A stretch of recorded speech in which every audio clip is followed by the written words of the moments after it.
রাজধানীতে বিএনপির জাতীয় নির্বাহী কমিটির আন্তর্জাতিক বিষয়ক সহসম্পাদক ব্যারিস্টার রুমিন ফারহানা এবং নির্বাহী কমিটির সদস্য আকম ও মোজাম্মেল হকের বাসায় হামলা এবং ভয়ভীতি প্রদর্শনের অভিযোগ পাওয়া গেছে। শনিবার রাত 12:15টার দিকে রুমিন ফারহানা তার ফেসবুক পেজে লাইভে এসে অভিযোগ করেন, এক দল ছেলে লাঠি হাতে তার বাসার সামনে এসে গালাগাল করে ভাঙচুর করেছে। তারা বাসার গেট ভাঙচুর করে। রুমিন ফারহানা তার মাকে নিয়ে রাজধানীর এলিফ্যান্ট রোডের বাসায় থাকেন। এছাড়া রাজধানীর ধানমন্ডিতে বিএনপির নির্বাহী কমিটির সদস্য আকম ও মোজাম্মেল হকের বাসায় গিয়ে একদল দুর্বৃত্ত এবং আইন শৃঙ্খলা রক্ষাকারী বাহিনীর পরিচয়ে কিছু লোক তার খোঁজ করেন। তবে তিনি ধানমন্ডির ওই বাসায় ছিলেন না বলে জানান মোজাম্মেল হক।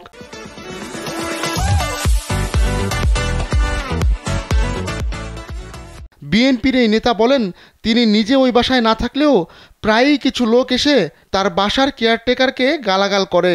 এছাড়া মিরপুর 1-এ অবস্থিত ঢাকা মহানগর উত্তর বিএনপির সদস্য সচিব আমিনুল হকের পারিবারিক ব্যবসা প্রতিষ্ঠান নিউ ক্যাফে ধানসিঁড়ি রেস্তোরাঁয় ব্যাপক ভাঙচুর লুটপাট করা হয়। রাত 12টার দিকে ছাত্রলীগ যুবলীগ নেতাকর্মীরা এ হামলা চালায় বলে অভিযোগ করেন আমিনুলের বড় ভাই। তিনি বলেন, পুরো হোটেল ভাঙচুর, স্টাফদের মারধর, ক্যাশ লুট করা হয়েছে।